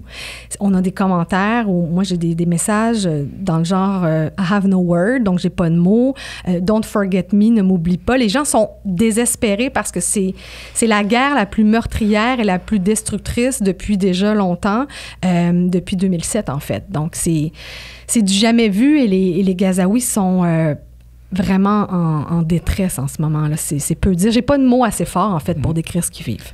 Est-ce qu'on a un bilan aujourd'hui des morts, des blessés? Puis est-ce que ce bilan-là, il est fiable, en fait? C'est plus de 700 000 morts. 700 000, pardon. 7 000, voilà. 7 000 morts, plus de 17 000 blessés. À ta question, est-ce que c'est un bilan qui est fiable? C'est selon le ministère de la Santé de Gaza. Donc, par exemple, le président américain Joe Biden a remis en question ce bilan-là hier. Personnellement, je ne vois pas pourquoi on remettrait en question ce bilan-là. Les secouristes les voient, les morts passés dans les hôpitaux et tout ça. J'ai pas de misère à croire qu'il y a autant de morts que ça à voir les images. Il y a aussi plus... De toute façon, il y en a beaucoup, tu sais, que je veux dire... Ils sont pas confirmés, mais le problème, sont disparus. Oui, mais c'est ça. Il y a plus d'1 millier de personnes, puis ça, c'est très conservateur comme chiffre de gens qui sont pris en ce moment sous les décombres. Et il y a 60% des morts qui sont soit des femmes ou des enfants. Donc, ça vous donne un peu le portrait. La bande de Gaza, elle est très jeune, hein? Il y a beaucoup, tu sais, je veux dire, même le Moyen-Orient en général, mais... Il y a beaucoup d'enfants, il y a beaucoup d'ados. Donc, puis tu sais, je trouve ça dommage parce que quand on parle de Gaza, on parle en termes de chiffres. On parle pas en termes d'histoire. Tu sais, c'est des statistiques. On a 7000 morts, 7000 personnes qui ont été tuées dans des bombardements, par exemple. Mais ces 7000 personnes-là, ce sont des mères de famille, des pères de famille, c'est des gens comme vous et moi, des employés d'ONG, des journalistes, des médecins, Donc, c'est des chiffres qui sont hors normes. Et ça va bien sûr s'alourdir dans les prochains jours. Là. À partir de quand, puis je vous pose une question, mais je me doute que vous ne pourrez pas répondre à ça, mais tu sais, à partir de combien de civils, combien d'innocents tués, on commence à parler d'un crime de guerre? Mais tu sais, un crime de... Je pense que... C'est pas une question de chiffres, hein. D'abord, c'est... Je veux dire, tout ça, peu importe si le chiffre était plus élevé, moins élevé, personne devrait être pris dans cet étau politique-là, être pris comme une souris, là, qu'on peut rien faire, qu'on peut pas sortir. Puis même cette idée-là, là, même s'ils perdaient... Tu sais, la plupart des gens à Gaza, c'est des déplacés. Ils viennent pas de Gaza, d'origine de leur famille. À 80%, ce sont des réfugiés. C'est déjà la conséquence d'autres crises. Ouais. Mais tu sais, disons là, que... Alors ça, tout ça, c'est très grave. Puis j'espère que le système international va avoir les outils pour dealer avec. Mais avant même qu'on arrive là, j'espère que ça va juste arrêter. Là. Ouais. Parce que c'est ça la chose la plus urgente. Pour que l'aide humanitaire rentre, pour que les journalistes arrêtent de se faire tuer, pour qu'on comprenne au moins ce qui s'est passé puis que ça arrête. Alors c'est ça la chose la plus urgente. Puis il faut comprendre malheureusement, c'est que tu sais, les Palestiniens, il y a eu longtemps une espèce de discours politique de soutien, au moins, du moins sur le plan du Moyen-Orient, mais ils n'ont pas vraiment de soutien pour vrai. Là. C'est-à-dire que, disons que même dans le pire des cas qui passerait par la frontière de Rafah pour aller dans le Sinaï, le Sinaï, OK, on s'entend, c'est un désert. OK? Oui, c'est entouré par la mer, mais c'est un désert. Qu'est-ce que tu fais dans le désert? T'es pas plus... T'as rien à faire là. Il y a une espèce de... Tu sais, pour avoir vécu en Égypte, pour avoir vécu en Syrie, pour avoir passé beaucoup de temps au Liban, ben, je suis aussi allée en Cisjordanie, tout ça, mais à l'extérieur dans les pays limitrophes, malheureusement, quand t'es palestinien, il y a une méfiance. OK. T'es-tu associé à un... Alors, il n'y a pas de vraie solidarité. Il n'y a nulle part où aller pour ces gens-là. Il y a même un caricaturiste qui a fait sa carrière là-dessus, OK? Najd Alali, je pense qu'il s'appelle. Là. Il y a une espèce, des fois, si vous vous promenez au Moyen-Orient, vous allez voir une caricature que c'est un petit bonhomme aux mains croisées, puis tu le vois de dos. Mm-hmm. Et ça symbolise l'hypocrisie du peuple arabe par rapport à la cause palestinienne. C'est-à-dire que tout le monde, dans les discours politiques pendant longtemps, tous les leaders du monde arabe, soi-disant, on dit monde arabe, mais disons les pays arabophones du Moyen-Orient, OK, ont utilisé la cause palestinienne pour rallier, pour dénoncer, mais en fait, faisaient très peu. Puis je dis pas que les pays occidentaux étaient mieux, OK? Je dis rien, mais c'est juste si on s'imagine que où est-ce qu'ils peuvent aller pour survivre? Nulle part, parce que même dans ces pays-là, ils acceptent plus, ils veulent plus de réfugiés parce qu'ils se disent vous allez être encore là dans des générations, etc. Peut-être que le seul endroit où est-ce que la dynamique est un peu différente politiquement, c'est la Jordanie, parce que le roi de Jordanie, il s'est marié à une Palestinienne, ils ont plus de droits de citoyenneté, c'est loin d'être parfait, mais les Palestiniens qui sont jordaniens peuvent un peu avoir cette identité un peu double et vivre une vie normale, mais dans beaucoup d'endroits, on parle de camps qui existent encore, qui sont devenus maintenant des tours d'appartements en ciment, OK? Où est-ce que les gens n'ont pas les mêmes droits que le reste de la population? Où est-ce qu'ils sont éduqués dans des écoles d'UNRWA, de l'ONU? Donc, tu sais, ils sont isolés dans leur territoire, mais ils sont isolés dans la région aussi. Donc, c'est assez déprimant. De toute façon, ces gens-là, je veux dire, même s'ils vivent un calvaire, ça reste leur mère patrie, leur territoire. Je veux dire, tu sais, ces gens-là n'ont pas nécessairement envie juste d'abandonner ce territoire-là. Non, c'est ça, mais c'est juste pour dire que les options, elles sont extrêmement limitées. Oui, puis ils ont un attachement à la terre qui est viscéral. Tu sais, nous, comme Québécois, Canadiens, on a peut-être moins... on n'a jamais eu à se battre, en fait, pour rester ici. Eux, ils ont eu à le faire. Puis lors de la création de l'État d'Israël, il y avait des gens qui vivaient déjà sur le territoire.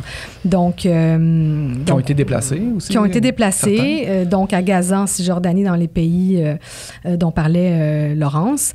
Donc, l'attachement à la terre est viscéral et comme tu l'as dit, ils ont nulle part d'autre où aller. Donc, ils veulent rester chez eux, en fait. Ils voudraient un pays. Et c'est ce qu'ils réclament depuis la création de l'État d'Israël, un État indépendant palestinien. Mais plus le temps passe, moins c'est possible.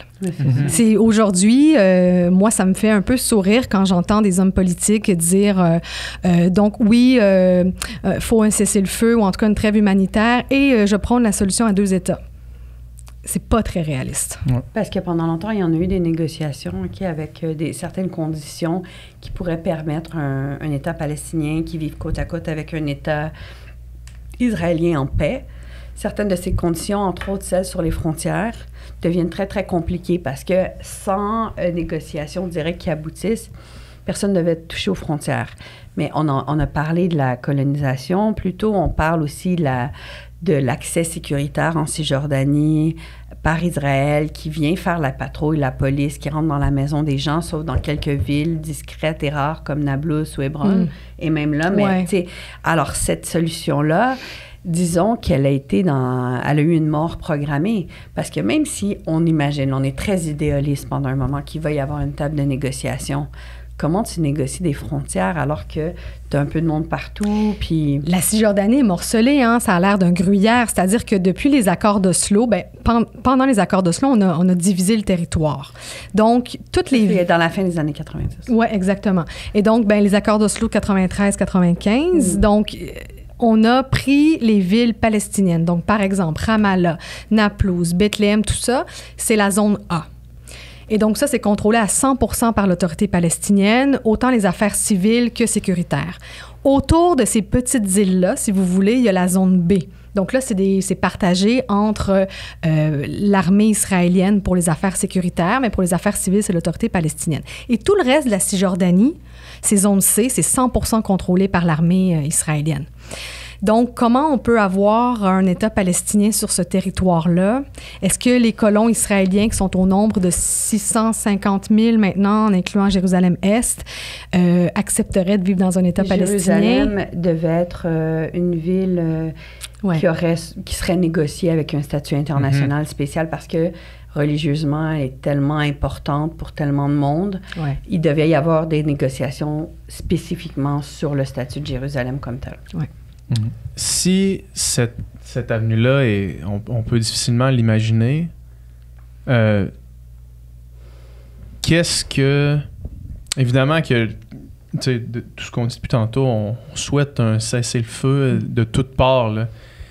Qu'est-ce qu'Israël peuvent faire pour s'assurer de plus avoir des attaques comme celles qu'ils ont vécues? Parce que là, je comprends absolument que la réplique est absolument atroce puis qu'il faut que ça se termine. Une fois terminé, c'est quoi la piste de solution pour que ça réarrive pas? Oui, non, mais c'est extrêmement difficile parce que qu'on parle de la fin des attaques ou qu'on parle de négociation de paix, d'une solution politique qui donne des droits à tout le monde, puis de coexister, tout ça, si ça se passe dans ma vie, je vais être une personne absolument heureuse, là. Mais... Et surtout, après des événements comme ça, c'est comment coexister après ça? Ben là, ce qu'ils essaient de faire, leur stratégie, c'est d'éradiquer le Hamas. Mais la question, c'est aussi, est-ce que c'est possible de l'éradiquer? Ben, c'est ça la question. Bon, oui, les infrastructures, oui, on peut assassiner des leaders du Hamas, qu'ils soient politiques ou militaires, mais après, le Hamas, c'est aussi une idéologie, c'est aussi un mouvement politique, ça fait partie des gens aussi. Est-ce qu'une situation politique comme ça, où est-ce que tant de civils meurent, moi, ce qui m'inquiète, c'est que ça a le potentiel de radicalisante. Tout à fait. Comment sortir de ça, tu sais? L'enfant qui grandit dans cet environnement-là, que son père s'est fait tuer, que c'est... Ben, c'est ça, je veux dire, qu'il a tout perdu, qu'il n'y a plus aucun espoir, La guerre radicalise tout le monde. Exactement. Que ce soit dans ce pays-là ou ailleurs, en Syrie ou en Irak, on l'a vu avec Daesh, les jeunes se radicalisent quand ils n'ont aucun avenir devant eux, puis aucune solution. Là, c'est universel, je dirais. Fait que bref, je pense que même les Israéliens, selon ce que je lis dans la presse israélienne, ne savent pas quelle est la prochaine étape. C'est bien là le danger. Qu'est-ce qu'on va faire une fois qu'on aura éradiqué le Hamas? Est-ce qu'on occupe Gaza? Est-ce qu'on contrôle le territoire? Mais est-ce qu'on a envie de contrôler une population qui sera hostile à Israël? Je ne sais pas. Donc, il y a des informations qui ont fuité, certains de mes contacts chez Affaires mondiales Canada, entre autres, qui ont dans leur carton certaines hypothèses. Et l'une des hypothèses, ce serait que, par exemple, Israël vide la bande de Gaza, s'organise pour que les gens quittent complètement, puis pour avoir la paix, pour ne plus avoir une population ou le Hamas à côté. Et il y a d'autres hypothèses dans les cartons qui sont que Israël va en profiter pour accélérer la colonisation en Cisjordanie, donc pour des raisons sécuritaires, ou en tout cas officiellement sécuritaires, on va annexer des grands pans de la Cisjordanie, notamment la zone C et la zone B. Mais je pense que, tu sais, cette idée-là que tu sais, s'il y a une espèce de chaos politique que je pense que même les experts en Israël ont de la misère à essayer de prédire. Je pense que tout le monde peut faire des scénarios planning qui ont comme 12 scénarios, puis on pourrait peut-être arriver aux mêmes 12 scénarios, des scénarios très optimistes, très pessimistes. Mais là, voilà, c'est très... Le scénario numéro 1, évidemment, on ne connaît pas les plans et les motivations derrière chaque move, mais tu sais, est-ce qu'on peut penser que c'est l'objectif ultime d'Israël de juste comme essayer de déplacer ces gens-là, puis que le problème soit réglé une fois pour toutes? Non, mais on peut pas penser ça, mais ça fait partie là, des scénarios parce que c'est sûr que le statu quo est pas possible. Les Israéliens n'accepteront pas de vivre à côté du Hamas. Ça, c'est sûr, ça a été trop douloureux ce qu'ils ont vécu le 7 octobre, donc ça, c'est sûr que le statu quo est pas possible. Maintenant, qu'est-ce qu'il y aura? Moi, s'il y a une chose que j'ai bien apprise en vivant là-bas puis en travaillant comme journaliste pendant 4 ans, c'est que ne faites pas de prédictions sur le conflit israélo-palestinien parce que vous allez être surpris dans le détour. Il y a toujours... c'est complexe. Il y a plusieurs acteurs qui ont des intérêts aussi dans ce conflit-là. Des acteurs, bien sûr, les Palestiniens, les Israéliens, mais aussi de façon beaucoup plus large. Il y a toute une géopolitique, des acteurs régionaux. Donc... moi, je ne jouerai pas la maline en essayant de faire des prédictions, c'est pas possible. Ce sont bien sûr que des hypothèses pour l'instant, mais une chose est sûre, c'est que le statu quo, ça marche pas. Il va falloir que les choses bougent. Je peux peut-être évoquer un scénario qui m'inquiète, puis j'espère encore qu'on va être capable de prévenir. Mais évidemment, on en a parlé, il faut prévenir la mort de civils additionnels. Puis toute cette dynamique de vengeance, il faut la prévenir pour être sûr que tout ce qui sort politiquement de Gaza puis d'Israël soit pas encore plus cruel les uns envers les autres que ça a déjà été. Mais, tu sais, comme Canadiens, comme Québécois, on a un lien particulier au Liban aussi, par exemple, parce qu'on a énormément de gens d'origine libanaise au Canada. On a un lien à travers la francophonie très fort, tu sais, comme intellectuel, aussi experts du Moyen-Orient. Il y a toute une espèce de monde intellectuel très fort qui vient de Beyrouth aussi. Faut se souvenir que le Liban en particulier a vécu beaucoup de crises récemment. Bien évidemment, l'explosion dans le port de Beyrouth. Il y a une crise politique de corruption qui est liée aussi à ça. Puis le Hezbollah, qui est un groupe terroriste, qui est aussi un parti politique qui est représenté de manière formelle dans cette espèce de système politique où est-ce qu'il y a des rôles préassignés, que ce soit à différentes entités politiques. Moi, je suis inquiète pour tout ce qui se passe là, puis je suis très inquiète pour le Liban. C'est-à-dire que je pense que ce qui est très, très dangereux, c'est que dans cette espèce de fragilité, gouvernement de transition politique au Liban, je veux vraiment pas que ça pète au Liban en plus, parce que c'est une énorme population qui a aussi beaucoup souffert, puis qui soutiennent pas nécessairement le Hezbollah, mais comme les Palestiniens, ils peuvent aussi devenir le dommage collatéral, la punition collective de ce qu'ils peuvent pas contrôler, c'était que c'est le Hezbollah commence à attaquer, et là, il y a un va-et-vient. Alors moi, là, ce qu'il faut prévenir, c'est faut arrêter, c'est comme, faut protéger la vie des civils, puis il faut vraiment prévenir que ça ne s'étende pas à la région. Ça pollue encore, là. Faut que tout le monde fasse tout ce qu'ils peuvent pour que ça ait lieu. Parce que si ça commence à aller au Liban, là, ça va être hyper dur. Tu sais, s'il y a une leçon à tirer de tout ça aussi, puis la leçon aurait dû être faite avant, là, c'est que les Israéliens, ils ont une expression pour gérer Gaza. Ils disaient toujours, on va tondre le gazon. C'est-à-dire que c'est une stratégie, peut-être je vous en ai parlé quand je vous ai visité. Oui, j'ai entendu ça la semaine passée, mais peut-être qu'on s'en parlait aussi. Et donc, c'est de dire, aux 2, 3, 4 ans, on bombarde les capacités militaires du Hamas. Et donc, de cette façon-là, le Hamas ne devient jamais assez puissant pour représenter une menace. Puis c'est une façon pour Israël aussi de diviser les Palestiniens et de ne pas négocier la paix avec eux, parce que Israël dit on peut pas négocier avec deux acteurs différents, un seul interlocuteur. Ils sont en guerre de toute façon. Ils sont en guerre. Ils veulent pas exactement. négocier ensemble. Le Hamas et le Fatah. Le Hamas ne veut pas négocier anyway. Exactement. Donc, ça servait bien le statu quo d'une certaine manière Israël qui pouvait poursuivre son entreprise de colonisation, entre autres, en Cisjordanie. Et donc là, cette stratégie-là de couper le gazon, mais aussi de construire des murs, que ce soit celui de Gaza ou celui en Cisjordanie, de poursuivre la colonisation et l'occupation, clairement, c'est une stratégie qui ne mènera jamais à la paix et qui ne fonctionne pas, ni pour assurer la sécurité des Palestiniens, ni pour assurer leur propre sécurité. Je pense pas qu'ils eux-mêmes que ça va mener à la paix. Tout à fait. Le gouvernement de Netanyahou ne s'est jamais dit qu'il était pour la paix. Mais clairement, les murs... C'était de faire comme si ça se contenait. Mais clairement, les murs et le blocus, ce ne sont pas des solutions pour assurer leur propre sécurité, puis on en a eu la preuve. Tantôt, tu posais la question comment on va se souvenir de ce conflit-là, puis comment on va le regarder plus tard.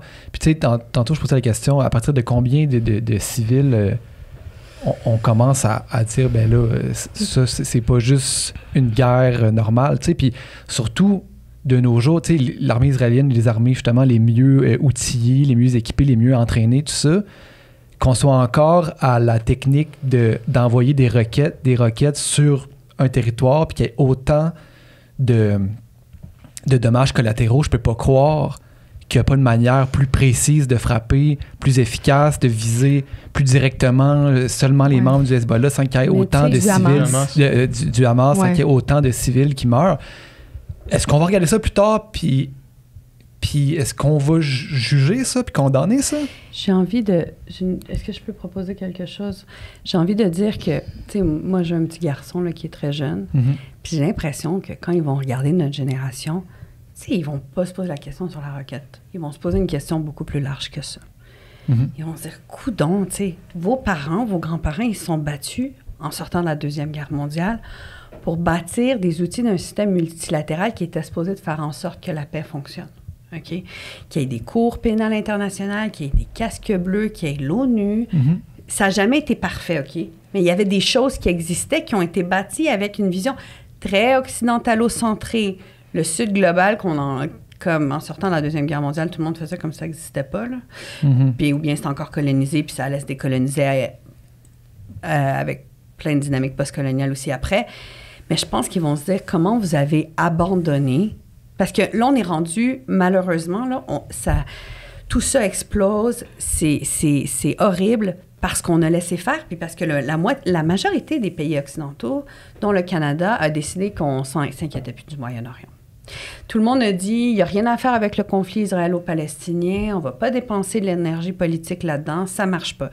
Les derniers leaders qui ont fait des derniers efforts pour essayer de négocier quelque chose, sous Obama, John Kerry essayait quelque chose, Tony Blair essayait quelque chose, mais rien marchait. Fait un peu, c'était vu comme le cimetière des bonnes intentions diplomatiques. Fait qu'ils ont dit, il n'y a rien à gagner là-dedans, on laisse faire, puis on ignore.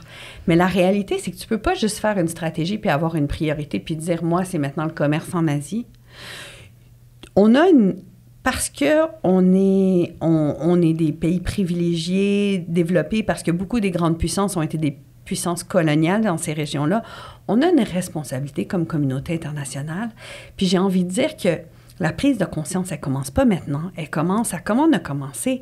On a abandonné la construction de ce système multilatéral-là qui était supposé d'avoir des processus pour négocier la paix, pour soutenir les civils, la Charte des droits humains. Maintenant, il y a des gens qui disent là, que la Déclaration universelle des droits humains, dont on fête l'anniversaire cette année, elle ne serait plus jamais écrite aujourd'hui. Ouais. Tout le monde se battrait sur l'écriture de ce qui est, puis de ce qui est quelque chose d'assez simple et banal dans le terrain. De base. Oui, c'est juste comme la dignité humaine.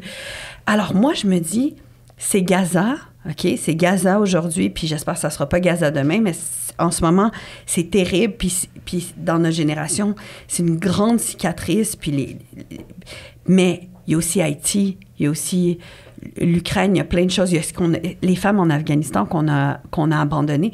Je pense que c'est pas juste parce qu'on pense toujours que notre époque est plus importante, mais je pense que malheureusement, ce qui marque notre époque, c'est un abandon du système multilatéral et ça, c'est extrêmement grave. Je suis d'accord sur la responsabilité collective. Puis pour répondre aussi concrètement à ta question, Israël a la capacité de faire des frappes ultra précises. On l'a vu dans le passé quand il ciblait, par exemple, des dirigeants du Hamas ou avec un certain type de missile. Là, je ne suis pas experte en balistique, mais où il y avait juste l'appartement dans un gros building qui avait été détruit. Donc, il y a ça. Mais Ils peuvent le faire.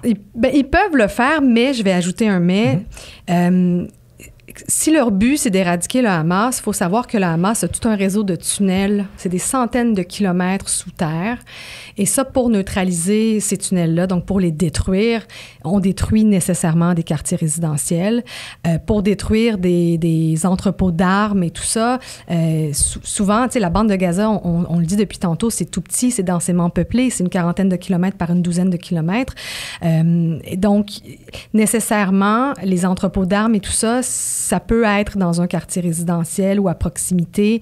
Donc, le Hamas fait partie physiquement de cette population-là. Je suis pas en train de dire que donc on peut bombarder puis c'est pas grave qu'il y ait des victimes civiles, au contraire. Mais c'est vrai que c'est compliqué d'éradiquer le Hamas sans faire de victimes civiles pour ces raisons-là, entre autres. Si on veut détruire tous les tunnels, couper leur armement puis cibler les dirigeants, ben nécessairement, c'est des bombardements de grande ampleur. Puis pour aller frappe terrestre, c'est une guérilla dans des villes sur le territoire où est-ce contrôlé par le Hamas, en fait. Ben, c'est des victimes militaires israéliennes par probablement milliers. Bien, l'opération terrestre, ça va être un peu compliqué parce qu'on risque d'assister à des combats de rue. C'est le territoire, le terrain de jeu du Hamas. Je vous le disais, il y a des tunnels. Donc, par exemple, et déjà, tous ces tunnels-là, puis les bâtiments ont été piégés en amont parce que il y a des otages aussi qui sont cachés sous terre. Oui, exactement. Qui sont cachés sous terre. Oui, probablement. Et donc, ils ont prévu cette opération-là contre Israël. Donc, probablement qu'il y a beaucoup de pièges et tout ça. Donc, ça va être compliqué compliqué pour l'armée israélienne et ça risque de coûter cher en vie humaine. Par exemple, ils peuvent utiliser un tunnel pour sortir en arrière. Ils peuvent être sur le toit de certains grands bâtiments, tirer des roquettes sur le toit d'un tank qui est beaucoup plus fragile que les côtés. Bon. Et donc, oui, ça va être compliqué et coûteux d'entrer physiquement avec des troupes au sol à Gaza. Ça me fait penser peut-être là, visuellement la dernière opération de ce type qui est extrêmement médiatisée et c'est pas exactement la même chose. Mais c'est quand, en Irak, ils essayaient de reprendre Mossoul, qui était contrôlé par Daesh. On voyait vraiment de rue à rue, de coin de rue à coin de rue, toute la complexité d'une ville à moitié détruite. C'est ça aussi, oui. Ça va ressembler, c'est pas la même chose, hein, puis il y a d'autres enjeux, mais ça va ressembler à ce que visuellement physiquement, on a vu là, dans la prise de Mossoul. Donc c'est pour ça qu'ils, pour l'instant, j'imagine, se gardent une gêne de rentrer là complètement. Je pense que, je sais pas, tu sais, on peut pas savoir la stratégie, mais ça fait longtemps qu'ils en parlent parce que c'est trop dangereux, à cause des civils, à cause de beaucoup à cause des otages aussi. Il y a des pressions américaines en ce moment pour dire retardez votre opération terrestre parce qu'on est en train de négocier en coulisses pour la libération de plusieurs otages. Donc, il y a ça. Il y a aussi que s'ils déplacent beaucoup de troupes vers Gaza, ben tu dégarnis d'autres fronts, notamment la Cisjordanie, où il y a eu beaucoup de tensions depuis le début. On n'en parle pas de la Cisjordanie, mais il y a eu une centaine de Palestiniens qui ont été tués, dont une trentaine d'enfants, d'adolescents, dans des heurts, dans des affrontements avec l'armée israélienne. Il y a eu beaucoup de Palestiniens qui ont été victimes d'attaques des colons aussi israéliens. Tout ça, ce sont des conséquences, bien sûr, des tensions entre Gaza et Israël, ou entre Israël et le Hamas.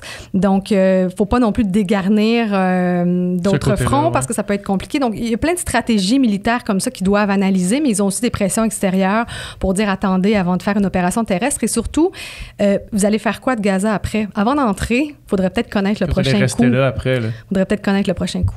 Ouais. Merci beaucoup. C'était fascinant.